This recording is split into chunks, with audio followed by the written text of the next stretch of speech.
ఏమంటే తన జీవితాన్ని. దావీదు కీర్తనలు అంటే దావీదుని చాలా సింపుల్గా తీసేస్తారు.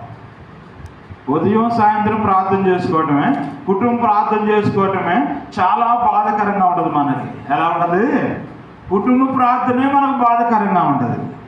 కుటుంబంలో 10 నిమిషాలు అలాగ ఐక్యతగా కూడుకొని ఏకీభవించి దేవుని స్తుతించి గణపరచటానికి, దేవునికి సమయం ఇవ్వటానికి 2 నిమిషాలు దేవుని సన్నిధిలో కలిసి అలా ఏకీభవించటానికి 2 నిమిషాలు ప్రార్థన సమయాన్ని దేవుని కేటాయించడానికి, ఏదైనా ఒక సందర్భం వచ్చింది, ఒక విషయం మాట్లాడుకోవాలి, ఈ గుడుకో అందరూ కుటుంబం అంతా గుడుకోమా? అలాగంటే ఎలాగని భార్య భర్తలు ఏకీభవించరా? సమయాన్ని ఇవ్వ దేవుడు ప్రత్యేకంగా.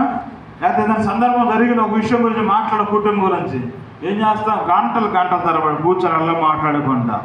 కానీ ప్రార్థన సమయం ఒక 10 నిమిషాలు ఏకీభవించండి అంటే సమయం చేతులు ఎత్తండి అంటే ఒక్కరు ఎత్తారు.